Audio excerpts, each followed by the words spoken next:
Welcome to our top 5 guys. 1 week has passed since the latest mini set came out, so now we can really see what the best decks in the game are right now. In this video I'm gonna give you 5 of the best decks, show you their mulligans, win rates, as well as some general tips so you know how to play with and against those best decks. And we're also gonna check out all of the other working archetypes for each individual class, so stick around to the end. Don't forget we're also expecting nerfs, probably next Tuesday, so be careful crafting too much still. If you're serious about Hearthstone, drop a like and subscribe to the channel, and don't forget you can hire me for some Hearthstone coaching. And you can also support me on Metafy groups if you wish. Last week we managed to snag the number 6 spot and I got myself almost $250 that way, so if you want to support me for this week's challenge, would really appreciate you, cause right now we're looking pretty sad. Anyway, now let's check out the decks. You are not prepared! The first deck on the list is gonna be Pain Warlock, which has basically been farming all of those big spell mages nicely. And right now this seems to be the best performer, at least according to the stats from Diamond to Legend. This looks like a pretty basic Pain Warlock list to me, nothing too fancy in it, it only has a single cursed souvenir, and it also has the Symphony of Sin in here, so you can get some high rolls like that. I have definitely been enjoying the list with the Lifesteal Employee of the Month guy, because that gives you a lot of extra flexibility, and an extra safety net not to kill yourself in the process of all of these big idiots.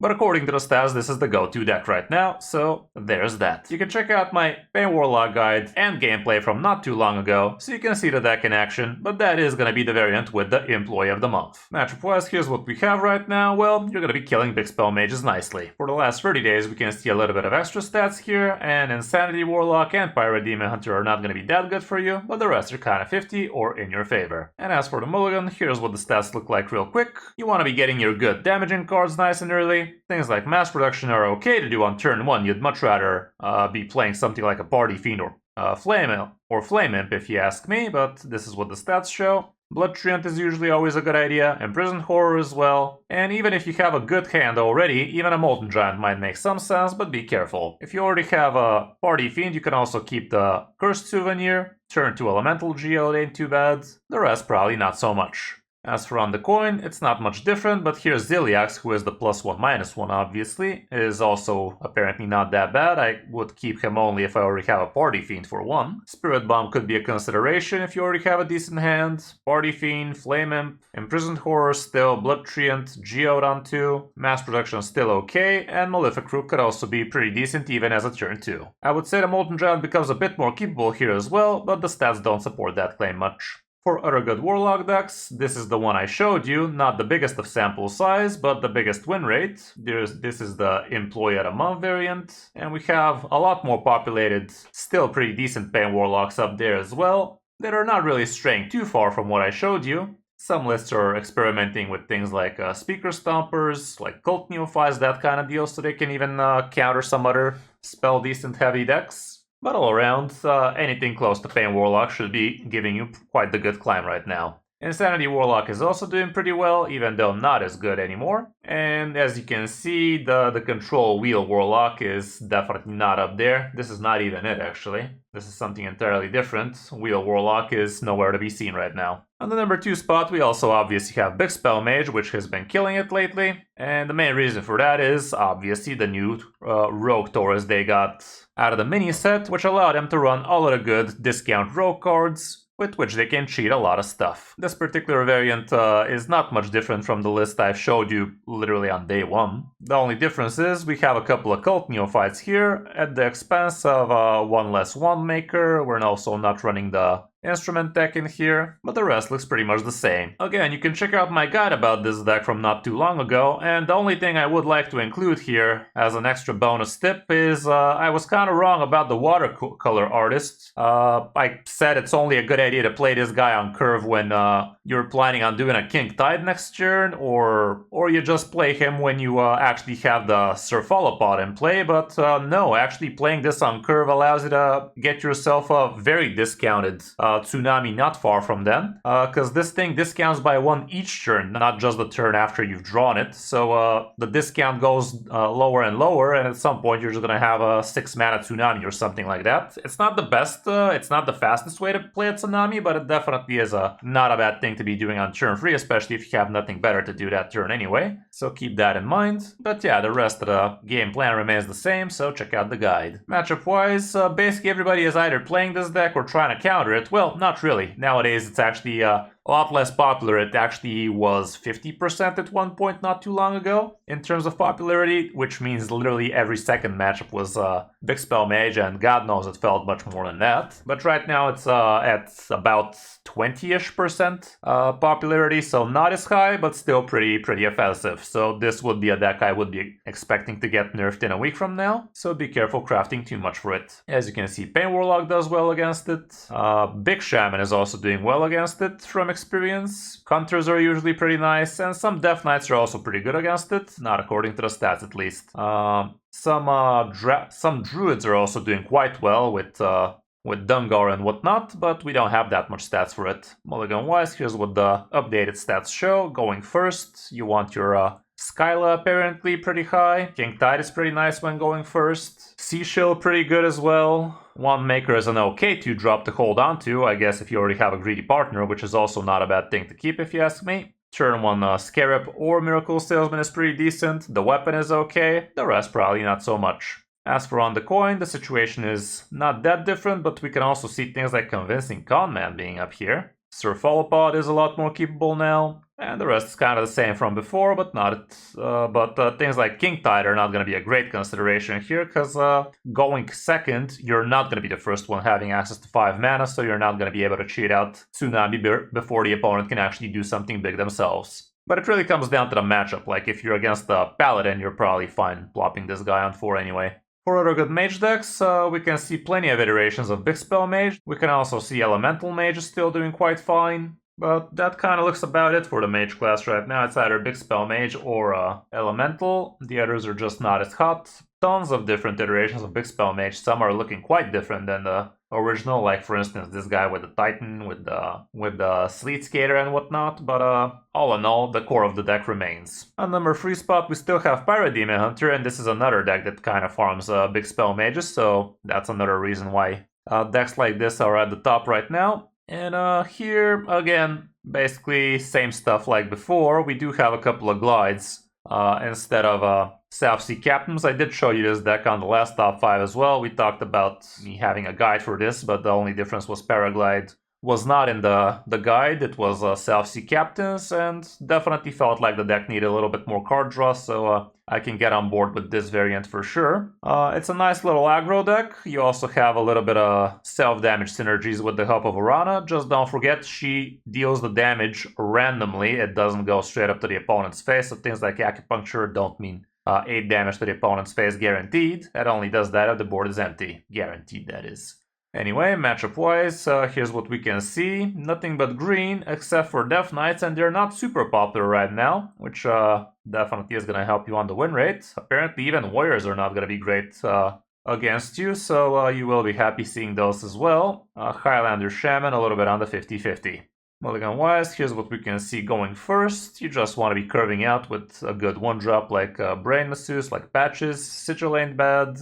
Coulson can be great, especially if you have a Sigil. Treasure Distributor can also be very good if you have a Sigil and you plan on sticking this guy. Adrenaline Fiend is okay. Sock Puppet could be a decent turn 1. The rest probably not so much, however. I would not be a stranger to holding onto the weapon, but apparently it's not such a bright idea. Drawing cards is something you want to be doing after you've actually built a board, not before. As for on the coin, it's literally the same thing. Here, even location makes a little bit more sense, and things like True Felon Flame could also be a consideration, but the rest is kind of the same deal, aside from Adrenaline Fiend and Sock Puppet not being a very bright idea. For other good Demon Hunter decks, we don't really have that much. I have been seeing some people experimenting with something like a Shopper Demon Hunter with the new 6/6 Demon or whatever it is, that has some discounts in it, but so far we don't see something like that popping off. I think it's actually this pile of garbage. Damn, 35%. That's a freaking disgrace right there. It definitely looked a little bit promising, but apparently not so much. On the number 4 spot, we also have Big Shaman. Again, farming mages. Not farming, but it definitely is favored in that matchup, so it has that going for it. And this variant is actually having some differences from the one I showed you not too long ago. We have a single copy of Ice Crown Brochure, which also flips into a fire spell. So this way you get to be a little bit more flexible on your Razzle Dazzler activators. The main purpose of the deck still remains the same. You have Hagata so you can get your cliff dives quicker, and the cliff dives here have walking mountains and Yogg as your big payoffs. The Titan is also a decent thing to get pulled like this. Razzle Dazzlers and Cookie not so much, however, especially with Hagata. You don't want to be getting those out of the cliff dive, but it's not going to be the worst in the world. At least you get to have Rush on him, because the cliff dive does that. And you could even evolve them into something like this into a 7. Not the best of ideas, but it's still something. We also have a couple of Thrall's Gifts in here, so this way you could actually surprise some opponents with Bloodlust, but normally you're going to be using it for Hex and Lightning Storm, so there's that. We have one less Churn of the Tides here, so your Horn of the Windlord, not as OTK as it could be, but then again, you usually don't do it like that anyway. But yeah, deck is pretty solid against them mages. Again, check out my guide about it. Matchup-wise, not that much stats. It just shows it's good against mages and nothing else is populated enough. We can probably see the similar variant, which runs Kolagarn and an extra Churn the Tide, so we can get a better idea. Shouldn't be much different in the matchup front. Apparently Druids are not going to be that hot. Same with Warriors. And Weapon Rogues. The rest kind of decent. As for the mulligan, here's what it looks like going first. Hagata definitely is a pretty good thing to be having, so you can actually get those important spells. Sigil ain't bad, Pop-Up Book is okay. The location is decent, so you can actually pull Hagata that way, or your Razzlers. Malted Magma could be a consideration against a bit against aggro decks. Muck Pool is not the worst thing to do on turn 1. The rest probably not so hot, however. Honestly, even Carefree Cookie could be a consideration, however, like if you have the Sigil, God knows you're gonna hold on to Cookie too. And it's also not a bad way to actually deny Cookie from coming through the cliff dive, so there's that. As for on the coin, it's probably not that much different, is it? Here we can see Turn the Tide is a bit more keepable, because you could use it to control the board nicely. Don't always save it for the weapon, is what I'm trying to say. Muck is still fine, Pop-Up Book even better here, Sigil still great. Even a Frosty Decor could make its way here, but not that often. Location I'd say is still okay, same with Carefree Cookie. Other good Shaman decks right now, Pirate Shamans have been doing pretty well, like this one even has bigger win rate, but not as good sample size, so there's that. We can also see Evolve Shamans here and there. Stats are a bit weaker, however. And even Elemental Shaman is up there, apparently. So those will be the 4 main archetypes. Highlander Shaman, definitely nothing to sleep at as well, though. So 5 main archetypes, I guess, with plenty of iterations of them. And on the last spot, I could have just as easily shown you a Razzler DK here, but Flood Pally has the same win rate and much bigger sample size, so according to the stats, this is the top 5 situation. And here, literally nothing new. It's the exact same deck we've seen from before, not a single new card, not a single new anything, so really no reason for me to go over the deck much. Like, if you don't know Pally by now, plenty of guides for it, so just go ahead and check out one of my guides from before. Plenty of gameplay videos with it, plenty of coaching with it, so give those a check. Matchup wise, we can see Odin Warrior is going to be on the negative, and most Death Knights are going to be farming you, same with Shamans, but you are going to be good against mages and plenty of the other popular matchups, so it's going to be a rock, paper, scissors kind of deal with this deck. Plenty of hit and miss, auto wins, auto losses. Good news for you is you're great against Big Spell Mage, against Pain Warlock, against Pirate Demon Hunter is going to be a 50-50. I do believe you are favored. So out of the top 5, only Big Shaman is going to be pretty good against you. Everything else from the best popular decks, not as good against you. So you got that going for you. Mulligan-wise, going first, here are the updated stats. You want a good 1-drop, Gorgon's Ormu's great, Boogie Down can be a keep, Gold Banner is pretty huge, Hi-Ho as well, but don't keep both of them, I guess. Muster for Battle is pretty fine, and if you have a good curve like that, you could consider one of the buffs as well. Ziliax nowadays is not something you hold on to as much. Mining Casualties definitely fits the bill, and honestly, things like Showdown could be a situational keep. Like if you have a 1-drop, a Sea Giant, and a Showdown, you can definitely keep the whole hand like that, because that could mean a turn-free Sea Giant like that, which could be huge. As for on the coin, it's as it shows. Ziliax a lot more keepable here, same with Giant.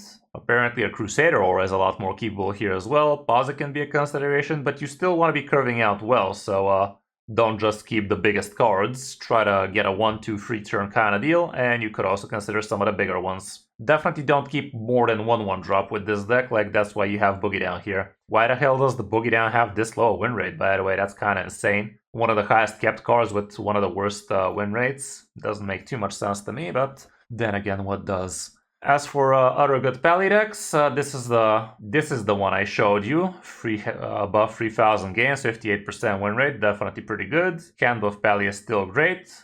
Tourist Pally is also pretty good right now with Pipsy. But apparently not as much. I don't know if it's a skill issue or something else, but Tourist Pally definitely felt really strong. And some people are even climbing top legend with it right now, so there's that too. For the classes we haven't mentioned, starting off with Druid, surprisingly, definitely could have included Druid here now, couldn't we? Dragon Tsunami Druid is doing quite fine. It's quite the fun deck. It plays out like the old Ramp Dragon Druid from not too long ago, which is also still pretty playable, by the way. Highlander Druid is also doing quite fine. We can also see Dungar Druids doing very well. Not very, very well, but again, very fun high-value deck. And the rest not so great. People have been asking me how Concierge Druid is doing, and apparently not as hot. It's under 50 right now. There's also another spell damage Druid out there with the Sparkling Vial? I don't know. Either way, this is what the stats show so far. It's a very high skill cap deck, both of those, but stats are a little bit too low to support it. Forgot to talk about Death Knights. I almost included it into the top 5, and for some reason I thought we already talked about the other working Death Knights, but here's what the situation looks like. This is the deck I was talking about that could have been instead of the Flood Pally, but as you can see, the sample size is much lower. Like 3 times lower. Win rate is exactly the same, so there's that. This is the old Frost Unholy Death Knight list, basically, with the Razzlers still doing quite fine. We can also see Corpsicle Death Knight doing okay, like 55% win rate, definitely not horrible. We can even see Blood Death Knights doing great. They are going to be good against mages and whatnot, so you do have options for Death Knight. It's just not super high win rate. I even experimented with some Frost Death Knight last stream, and we did do kind of well with it. I don't know, feels like it's missing something. It ain't like it used to be, but it is up there, and it's also doing decent against mages. With Hunters, Secret Hunter seems to be the best performer. Highlander Hunter has also been seeing a lot of play. Breakfast Hunter apparently is not bad. Very small sample size, however. And there is this new Foul Hunter up there as well, but it's not exactly up there apparently. So far the sample size is pretty low. I tried the deck, definitely felt pretty fun, pretty good. Not the most obvious synergies for it, but yeah, check out the guide for it. I think it actually is a sleeper a little bit. With Priests, Zarimi Priest seems to be the best bet still, even though the sample size is very small. Overkill Priest still very big force to be reckoned with, and I'm afraid after the nerfs, if they don't address Overkill Priest, we are going to be reverting back to the Overkill Priest meta, which I really hated. Yeah, right now Overkill is still doing quite fine, but mages, I'm not sure they are going to be his friend. And Highlander Priest, definitely not amazing. With rogues, apparently Weapon Rogue is doing fine. I have not seen a single Weapon Rogue like this in my life, chat. I don't even get how this deck functions, like how does it have a positive win rate is beyond me. But that seems to be the best bet for now for Rogue. People have been trying things like Miracle Rogue with no success for most, and the rest are not really worth mentioning right now. And lastly we have Warrior. Apparently several Odin Warriors are doing quite fine right now, despite people thinking it's an absolute garbage of a deck. Since mages should be farming it, it's really not as impossible as some people make it out to be. Highlander Warrior is also positive, not much, but it is. And that's about it for Warrior. It's either Odin or Highlander, everything else is negative. So that's gonna be it for this top 5, guys. Hope this helps you figure out what you want to be playing before the next wave of nerfs happens. If you enjoyed the video and like what I'm doing, drop a like and subscribe to the channel, and don't forget to catch some Hearthstone coaching or support me on Metafy groups. Thanks for watching, I'm Kris05, and I'll see you in my next video or stream.